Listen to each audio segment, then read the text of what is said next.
মনে করে দেখুন ওই সময় আমাদের রাষ্ট্রপতি শ্রীমতী দ্রৌপদী মুর্মু মহাশয়া, যিনি এখন কেন্দ্রীয় সরকারের রাষ্ট্রপতি আমাদের, উনি আপনাদের মনে আছে কি না জানি না, উনি ওই সময় একটা বিবৃতি দিয়েছিলেন, একটা বিবৃতি মনে করতে উনি বলেছিলেন, মনে করে দেখুন আপনাদের মনে নেই, আমি মনে করিয়ে দিই। উনি বলেছিলেন হজরত মোহাম্মদ সাল্লাল্লাহু আলাইহি সালাতু ওয়াসসালামের কাছে আসা কোরআন গোটা পৃথিবীর মানব জাতির জীবন বিধান। আমি সুবহানাল্লাহ বলতে বলিনি, আমি কিন্তু বলতে বলিনি আপনাদের, আমি তো বলতে বলি, এখানে বলিনি কেন? উনি কথাগুলো বলেছেন সুন্দর।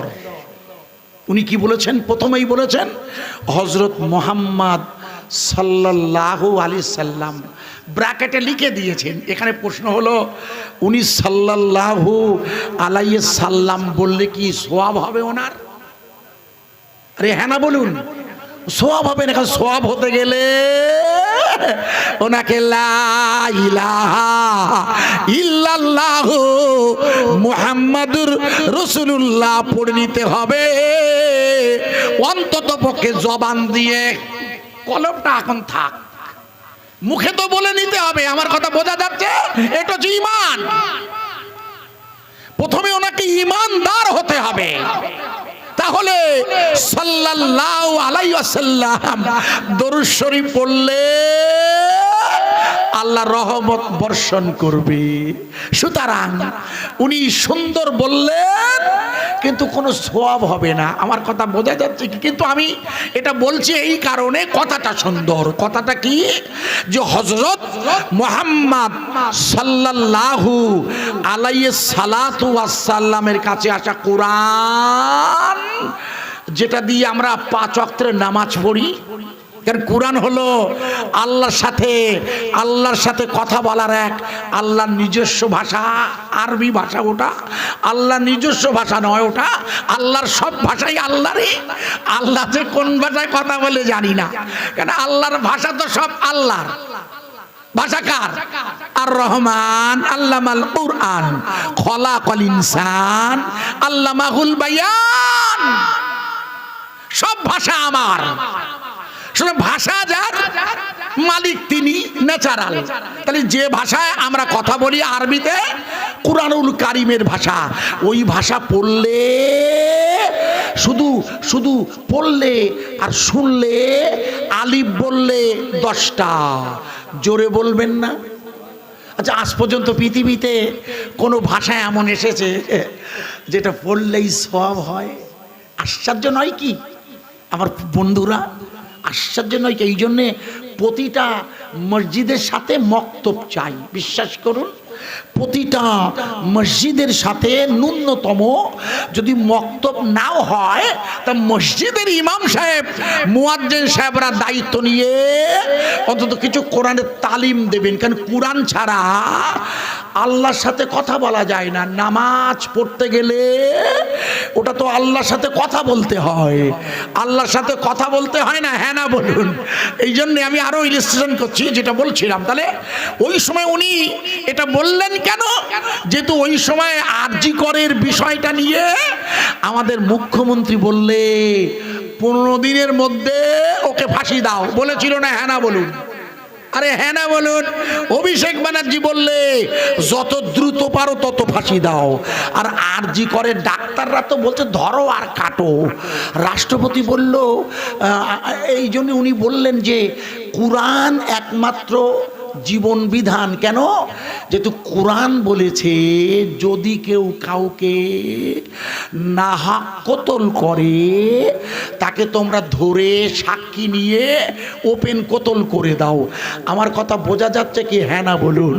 আসলে 1450 বছর আগে কোরআন যে ফতোয়া দিয়েছে, কেউ যদি কাউকে খুন করে, কারণ মামলা সুপ্রিম কোর্টে গড়িয়ে নিয়ে গেছে জানেন আপনারা?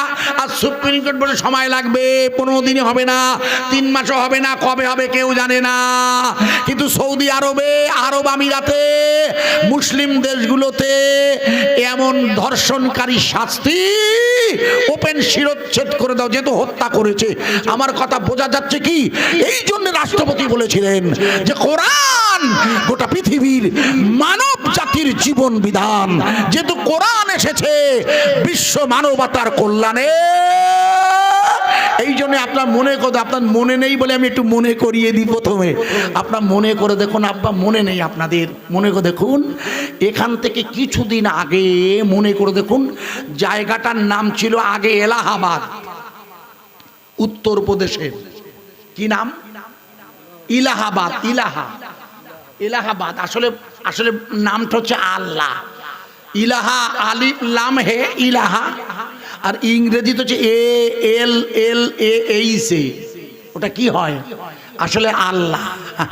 মনে করে দেখুন যোগী বাবুজি এলাহাবাদের নাম পাল্টে রেখে দিয়েছে প্রয়াগরাজ। রাখুক গে, ওতে আমার কোনো আপত্তি নেই, যা পারে করুক গে। ওই এলাহাবাদ হাইকোর্ট একটা রায় দিয়েছিল, মনে করে দেখুন, আপনাদের মনে আছে কিনা জানি না।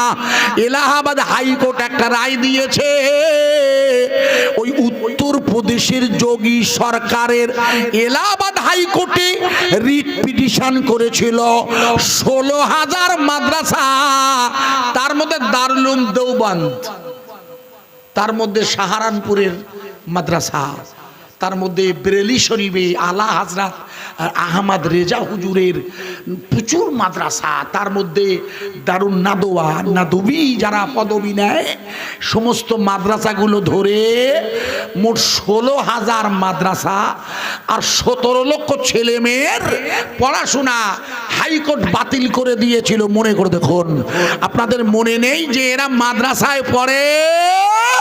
সুতরাং এলাহাবাদ হাইকোর্ট বললে 16,000 মাদ্রাসা, 17 লক্ষ ছেলে মেয়ের পড়া, মাদ্রাসাটা বন্ধ, মাদ্রাসা চলবে না। মনে করে দেখুন, এলাহাবাদ হাইকোর্ট যে মানে নিম্ন কোর্ট নয়, কিন্তু বসিরহাটের নিম্ন আদালতের কোর্ট নয়, বনগাঁর নিম্ন আদালত নয়, কলকাতার যেমন হাইকোর্ট আছে না, এলাহাবাদের হাইকোর্ট বলে দিয়েছিল সমস্ত মাদ্রাসা বন্ধ করে দাও। 16,000 শুধু উত্তরপ্রদেশের কথা বলছি। মনে করে দেখুন, আসামের হিমন্ত বিশ্ব শর্মাও তো অলরেডি বন্ধ করে দিয়েছে, কিন্তু আল্লাহর শুকর আদায় করছি।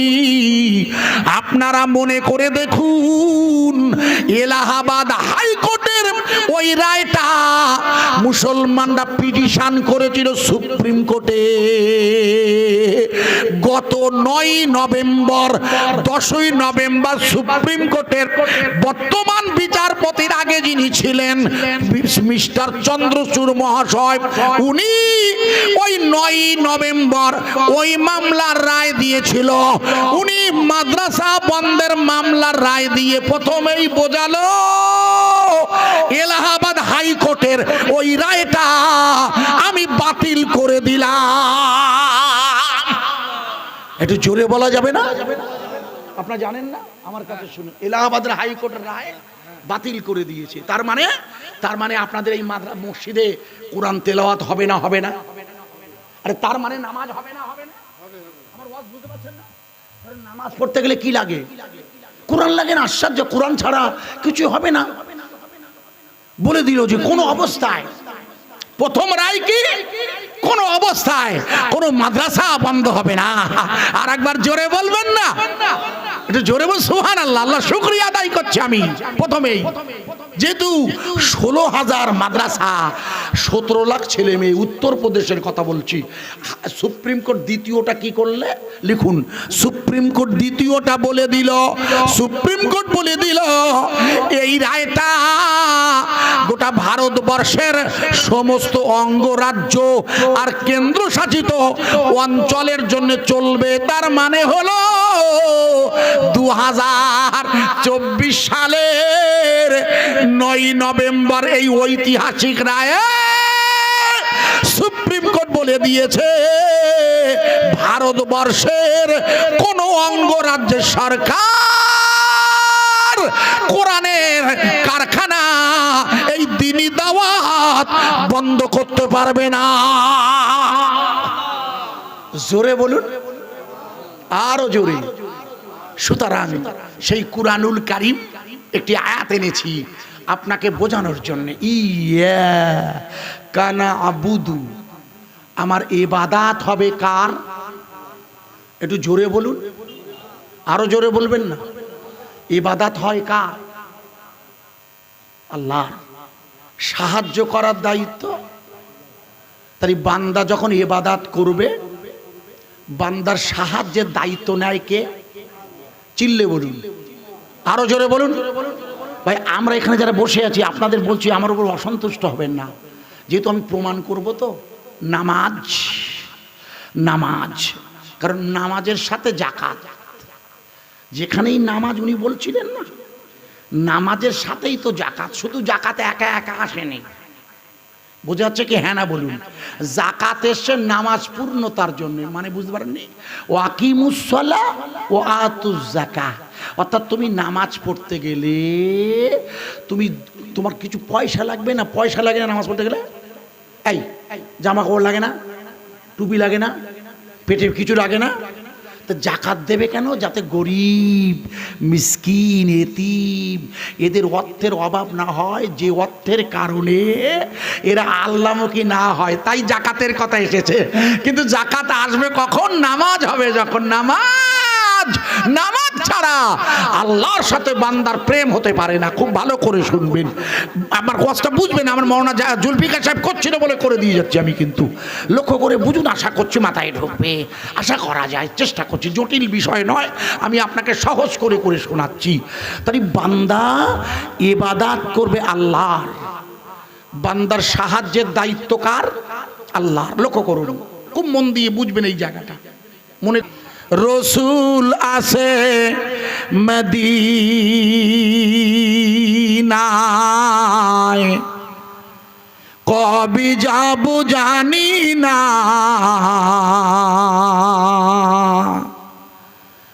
আমরা সবাই আছি বসে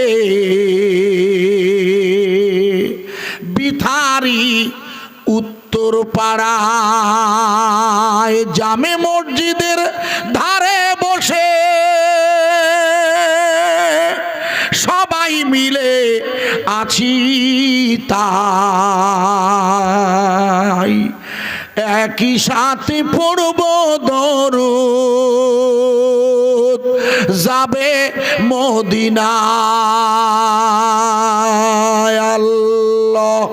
আল্লাহুম্মা সাল্লি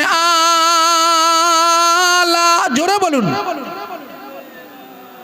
মাওলানা মুহাম্মদ সাল্লাল্লাহু ওয়া আলা আলি সাইয়্যিদিনা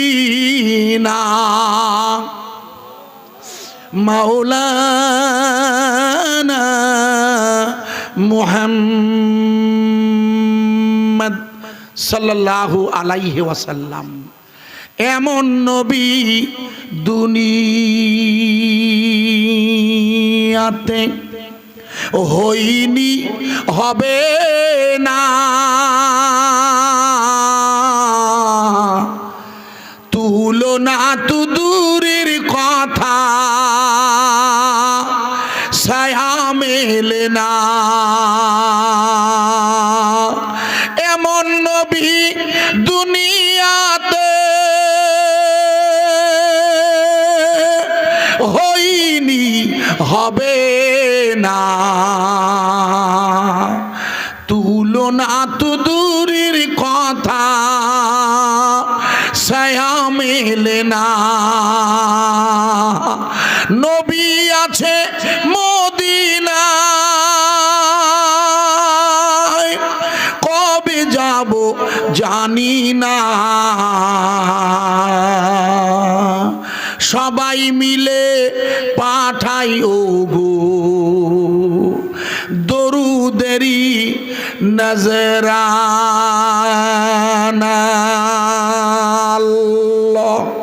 আল্লাহুম্মা সাল্লি আলা, জোরে বলুন,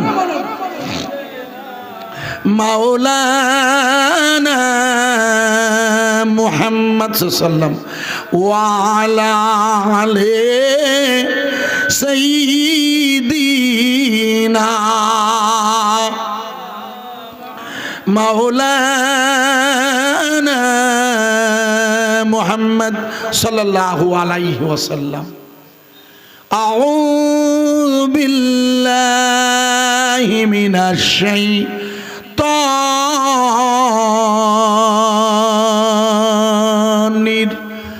রাজিম।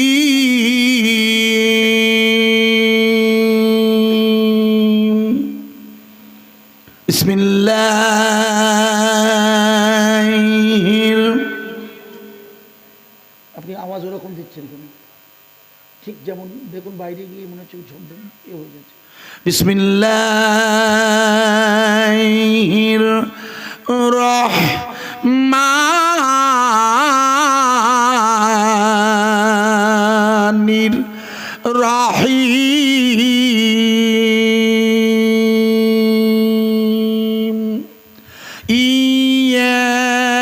ইয়্যাকা না'বুদু ওয়া ইয়্যাকা নাস্তাঈন। লা সলাতা ইল্লা বি হুজুরি কলব। সম্মানিত আমাদের কর্তৃপক্ষ নির্বাচিত এই মেহফিলের পরিচালক মণ্ডলীর সুধী সভাপতি সাহেব, বিশেষ করে আমাদের এই বিথারি উত্তরপাড়া জামে মসজিদের সম্মানিত ইমাম সাহেবজি, মুয়াজ্জিন সাহেব, আল্লাহর শুকরিয়া আদায় করছি। এমন একটি গ্রামে আমি বায়ান রাখতে বসেছি এখন। এখানে আমার খুবই আপন উনি, খুবই আমার স্নেহ করতেন। আমার বাড়িতে অনেকবার গেছেন, আপনারা সবাই চেনেনও নাই। বিথারি মাদ্রাসা, স্বরূপনগর ওয়াইসিয়া মাদ্রাসায় দীর্ঘদিন ধরে সবাই জানেন মামা সাহেবকে। উনি পর্দা নিয়েছেন, বুঝতে পারছেন কাকে বলছি? আমি বলছি, নামটা বললাম না এই কারণে চেনেন তাই। আল্লাহ পাক, আমি যে দুটি নসিহাত করছি এর যাজা, যেহেতু উনি খুব আমার স্নেহ করতেন, আপনারা জানেন না। আমার বাড়িতে অনেকবার গেছে দাওয়াতের জন্য, দুর্ভাগ্য কখনো হয়নি। উনি খুব দুঃখ করতেন। আল্লাহর শুকরিয়া আদায় করছি, যেটুকু বয়ান রাখবো তার একটি যাজা আল্লাহ ওনার রওজা মুবারক, আপনি হাদিয়া স্বরূপ নজরাটা পেশ করবেন। সবাই বলুন আমিন।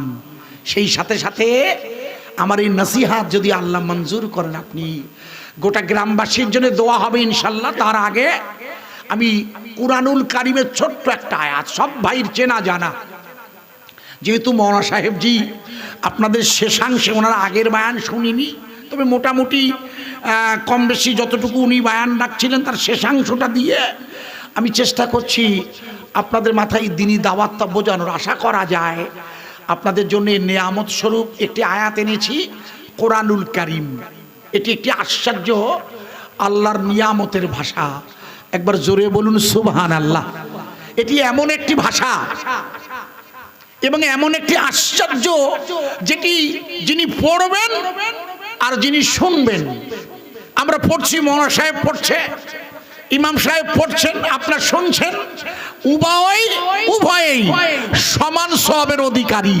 একবার জোরে বলুন। আরে জোরে বলবেন না? আপনারা আমার কথা বুঝতে পারছেন না? মনে করে দেখুন, আপনাদের মনে নেই, আমি মনে করিয়ে দিই, মনে পড়বে আশা করছি। মনে করতেন আরজি করে যে সময় আমার একটা বোনের হঠাৎ করে কে বা কারা তার উপরে আঘাত এবং তাকে খুন করে ফেললে, মনে করে দেখুন খুব মারাত্মক অপরাধ। আমরা নিজেরাও খুব সমব্যথী ওই বিষয়টা নিয়ে। তো ওই যে আরজি করে যখন ওই ঘটনা ঘটছিল, মনে করে দেখুন গোটা ভারতবর্ষব্যাপী একটা আন্দোলন চলছিল, আপনারা জানেন। ওই সময় আপনাদের মনে নেই বলে একটু মনে করে, আপনি পা লম্বা করে দেন, গোটো করে। আপনি বলছি দিতে, গোটো করছেন কেন? ওয়াজ করবো না, কিন্তু আমি তো আপনার পা লম্বা করতে বলছি। করুন, আগে করুন, করুন। আমি দিতে বলছি তো, আমার দিকে লম্বা করে দেন, আরো সোজা, আর ওটা দেন। আপনারা দেবেন, সবাইকে অনুমতি রইল, পা লম্বা করে দেবেন, তবে কাবা শরীফ যদি পরে দেবেন না, তবে এদিকে কাবা না। এদিকে কি কাবা না, এদিকে কাবা নয়, অতএব আপনার পাটা দিতে পারেন। এই মুহূর্তে যাদের বসার কষ্ট হচ্ছে, আমার অনুমতি রইল ইনশাল্লাহ, কোনো টেনশন করবেন না।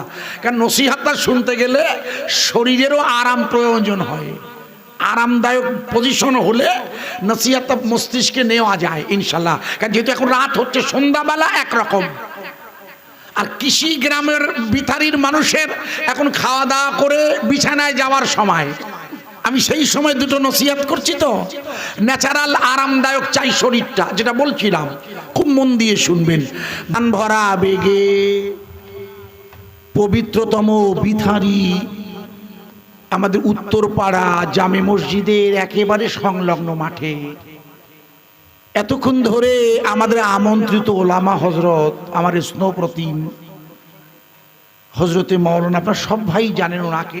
এই মুহূর্তে আপনাদের কাছে বায়ান রাখছিলেন জুলফিকার সাহেবজি, আমাদের ফুরফুরা শরীফের ছোট হুজুরের নাম। এবারে আমি গুনাহগার, সকলের কাছে আবেদন রাখছি, যে যেখানে আছি রাস্তায় দাঁড়িয়ে না থাকি ভাই। যখন বাড়ি থেকে নিয়ত করে এসেছেন দুটি নসিহত শোনার, আমি আবেদন করছি এসে বসে যাই। হৃদয় নিংড়ানো ভালোবাসা নিয়ে খুবই দরদ ভরা কণ্ঠে উচ্চ আওয়াজে আমরা দরুদ শরীফ পড়ে নেব। আল্লাহুম্মা সাল্লি আলা সাইয়্যিদিনা মাওলানা